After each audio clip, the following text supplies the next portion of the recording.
మీ business ఏదైనా మీ ఊర్లో promotion చేయాలంటే అది సుమన్ టీవీతోనే సాధ్యం. ఇప్పుడే సంప్రదించండి. Welcome to Suman TV.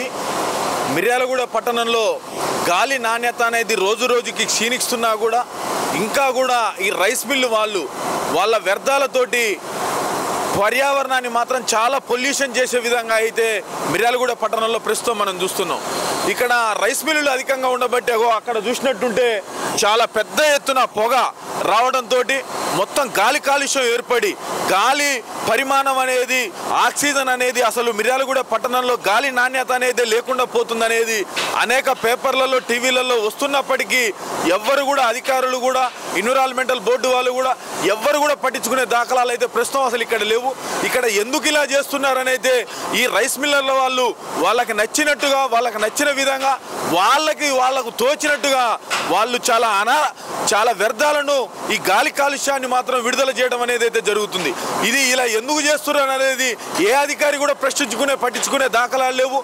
మనం ప్రస్తుతం చూస్తున్నట్టుంటే విచ్చలవిడిగా విపరీతమైన పొగని ఇక్కడ వీళ్ళు వ్యర్థాలతోటి నింపుతూ మనిషి బతకడానికి అనర్హులుగా మిర్యాలగూడ పట్టణంలో అయితే చాలా రైస్ మిల్లుల వాళ్ళు ఈ విధంగా చేస్తున్నారు. ప్రస్తుతం మనం వైష్ణవి ఫ్రూట్ ప్రొడక్ట్లో ఉన్నాం.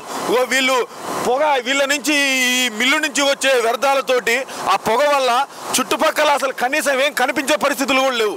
చాలా ఎక్కువ పొగ వస్తూ చాలా ఇబ్బందులు గాలి కాలుష్యం అనేది చాలా దారుణమైన పరిస్థితులు అయితే ప్రస్తుతం ఇక్కడ మిర్యాలగూడ పట్టణంలో కనపడుతున్నాయి. ఎన్విరాన్మెంటల్ బోర్డు వాళ్ళు కానీ ఎవ్వరు కూడా కనీసం ఇక్కడ గాలి నాణ్యత ఎలా ఉందనే కనీసం వాళ్ళ పర్యవేక్షణ లేకుండా వాళ్ళకి నచ్చినట్టుగా రైస్ మిల్లర్లదే హవా వాళ్ళకి నచ్చినట్టుగా వాళ్ళకు తోచినట్టుగా ఇక్కడ మిల్లర్లు మాత్రం అనేక విధాలుగా ఇక్కడ అక్రమాలకు పాల్పడుతున్నారని అయితే తెలుసుకోవడం జరుగుతుంది.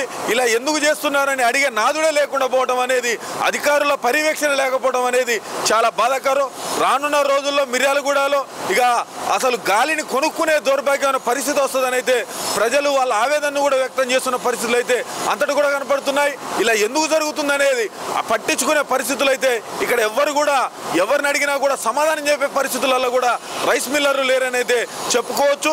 ఇప్పటికైనా జిల్లా కలెక్టర్ గారు కావచ్చు, ఎన్విరాన్మెంటల్ బోర్డు కావచ్చు, వెంటనే మిర్యాలగూడలో ఉన్న రైస్ మిల్లులపై తగిన చర్యలు తీసుకోవాలి. సరైన విధంగా వాళ్ళ నాణ్యతను బట్టి వీళ్ళు పర్మిషన్లు ఇవ్వటం కానీ అన్నిటిలో కూడా ప్రభుత్వ అధికారులు చొరవ చూపాలని అయితే ప్రజలు కోరుకోవడం జరుగుతుంది. కెమెరామ్యాన్ వినయ్తో పెరుమల్ల సతీష్, మీ మిర్యాలగూడ.